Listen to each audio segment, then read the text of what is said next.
தை மாதம் 5ஆம் தேதி நடைபெற்ற தையிட்டி விகாரையினுடைய வழக்கு இன்று எடுக்கப்பட இருந்த நிலைமையில் மீண்டும் தேதி ஒத்தி வைக்கப்பட்டிருக்கிறது. ஏப்ரல் மாதம் 2ஆம் தேதி, அதேபோன்று ஜூலை 2ஆம் தேதியுமான 2 வழக்குகள் மாற்றப்பட்டிருக்கு. மொத்தமாக 5 வழக்குகள் இருக்கிற நிலைமையில் போடப்பட்டிருக்கின்றது. தையிட்டி விகாரையுடைய காணி உரிமையாளர்கள் இணைந்தும் வலிகாமம் வடக்கு பிரதேச சபை உறுப்பினர்கள் இணைந்து இந்த போராட்டத்தை மேற்கொண்ட நிலைமையில் போலீசாரால் தாக்கல் செய்யப்பட்ட வழக்கு தேதியிடப்பட்டிருக்கு. தையிட்டியில் சட்டவிரோதமாக கட்டப்பட்ட விகாரையோடு தொடர்புடையதாக மேற்கொள்ளப்பட்டு வருகின்ற ஆர்ப்பாட்ட நடவடிக்கைகளோடு தொடர்பட்டவர்கள் என்று நீதிமன்றத்தில் முற்படுத்தப்பட்டவர்களுக்கான வழக்கு இன்றைய தினம் மல்லாகம் நீதவான் நீதிமன்றத்தில் எடுக்கப்பட்டது. அந்த வேளையில் கடந்த தடவை சந்தேக நபர்களாக முற்படுத்தப்பட்டவர்கள் சார்பில் செய்யப்பட்ட சமர்ப்பணங்களுக்கு போலீசாரும் பதில் சமர்ப்பணங்கள் செய்வதாக இருந்தது. ஆனால் குறித்த வழக்கில் போலீசார் இன்று ஆயத்தமாக இல்லாத நிலையில் குறித்த வழக்குக்கு திகதி வழங்கப்பட்டது. அதே போல் ஏனைய வழக்குகள் சமாதான குலைவை ஏற்படுத்தினார்கள் என்று குற்றவியல் நடைமுறை சட்ட கோவையின் 81ஆம் பிரிவின் கீழ் தாக்கல் செய்யப்பட்ட வழக்குகளும் கூப்பிடப்பட்டிருந்தன. அந்த வழக்குகளில் பிணைமுறை சொந்த பிணையில் செல்வதற்கு முற்படுத்தப்பட்டவர்களை அனுமதித்த நீதவான் அதற்கும் பிரிதொரு தினம் வழங்கி வழக்குகளை ஒத்தி வைத்திருக்கின்றார். வணக்கம். தையிட்டி போராட்டம் தொடர்பான 2 வழக்குகள் எங்கள் சார்ந்து இன்று இங்கே முன்னெடுக்கப்பட்டது. அது தவிர ஏற்கனவே இருந்திருக்கக்கூடிய வழக்கும் ஒன்றாக 3 வழக்குகள் மொத்தமாக இன்றைய தினம் மல்லாகம் நீதிமன்றத்திலே எடுக்கப்பட்டிருந்தது. அந்த விதத்திலே இன்றைய தினம் இந்த 3 வழக்குகளுக்கும் தவணைகள் இடப்பட்டிருக்கின்றன.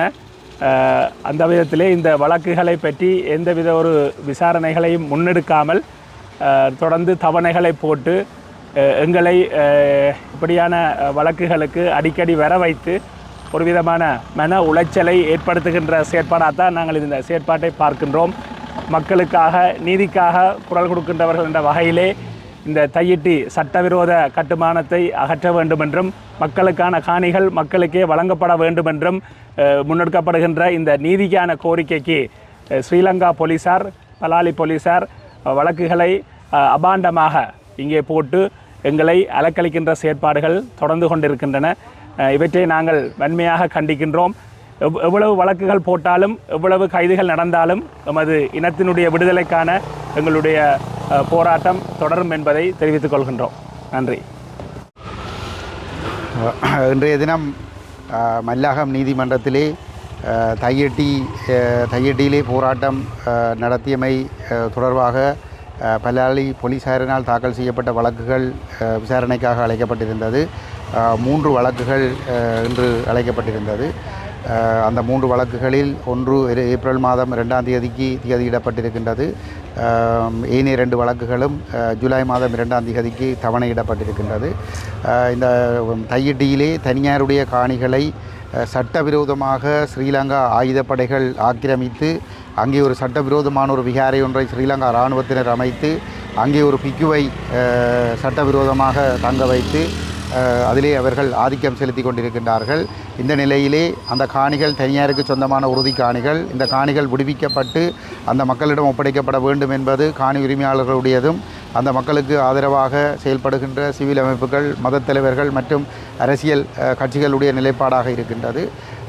அவ்வாறு ஒரு கோரிக்கையை முன்வைத்து ஜனநாயக ரீதியாக போராடுகின்ற பொழுது அந்த சட்டவிரோதமான விகாரையில் தங்கி இருக்கக்கூடிய அந்த பிக்குவுக்கு முற்று முழுதாக அந்த சட்டவிரோதமான செயற்பாடுகளுக்கு துணை போவதாக அனுரகுமார திசாநாயக்கவினுடைய அரசாங்கமும் அவருக்கு கீழ் இருக்கக்கூடிய காவல்துறையும் செயல்பட்டு கொண்டிருக்கின்றார்கள்.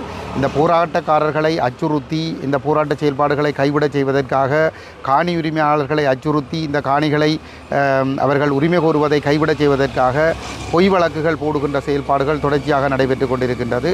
அந்த வகையிலே தான் இந்த பலாலி போலீசாரினால் ஏற்கனவே நயனஜித் என்கின்ற ஒரு மிக மோசமான ஒரு இனவாதி அங்கே பொறுப்பதிகாரியாக இருந்து பொய் வழக்குகளை போட்டு பல்வேறுபட்ட அலைச்சல்களையும் நெருக்கடிகளையும் கொடுத்து கொண்டிருந்தார்.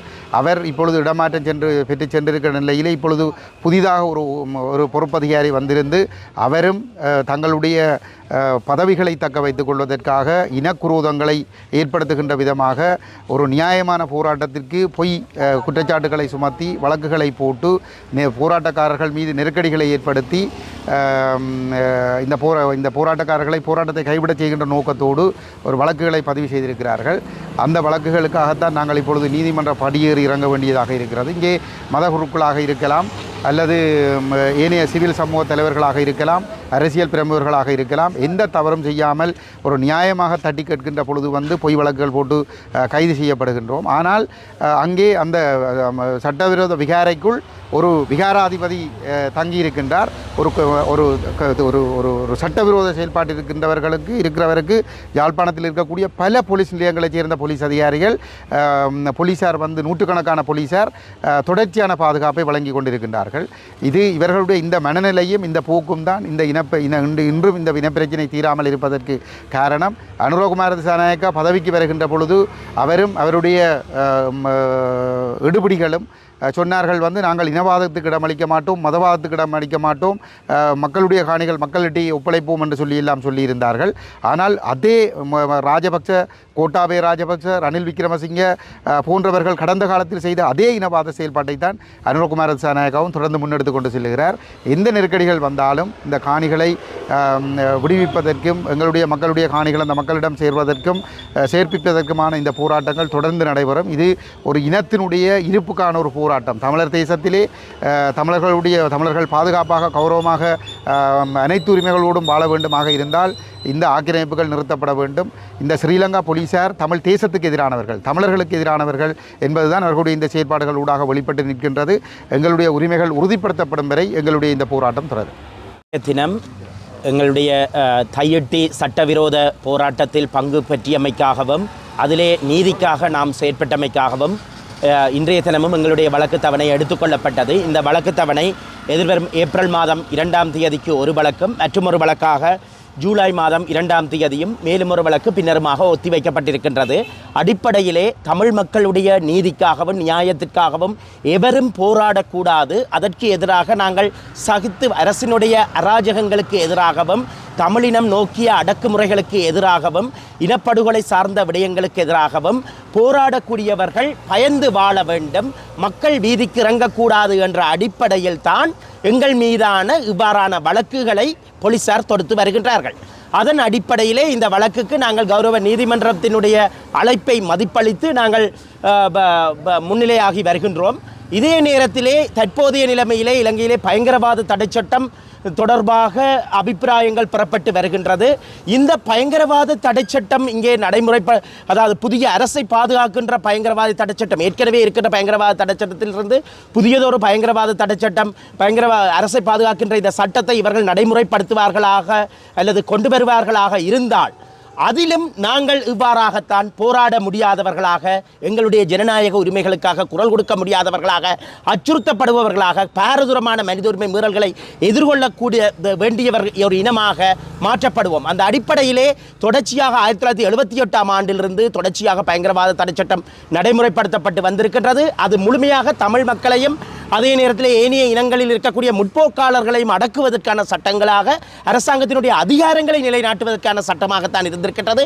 அவ்வாறான விடயங்கள் முழுமையாக எந்த பயங்கரவாத தடைச்சட்டமும் எங்களுக்கு தேவையில்லை. சாதாரண சட்டங்களின் வாயிலாக நாங்கள் கையாளப்பட வேண்டும் என்று கோரிக்கை விடுக்கின்றோம். போலீசாருக்கும் இராணுவத்தினருக்கும் அதிக அதிகாரங்கள் கையளிக்கப்படுகையிலே இங்கே நீதிக்கான எந்த போராட்டமும் இடம்பெற முடியாத அளவு, ஜனநாயக ரீதியான எந்த போராட்டமும் இடம்பெற முடியாத அளவு ஒரு துர்ப்பாக்கிய சூழ்நிலை ஏற்படுத்தப்படும்.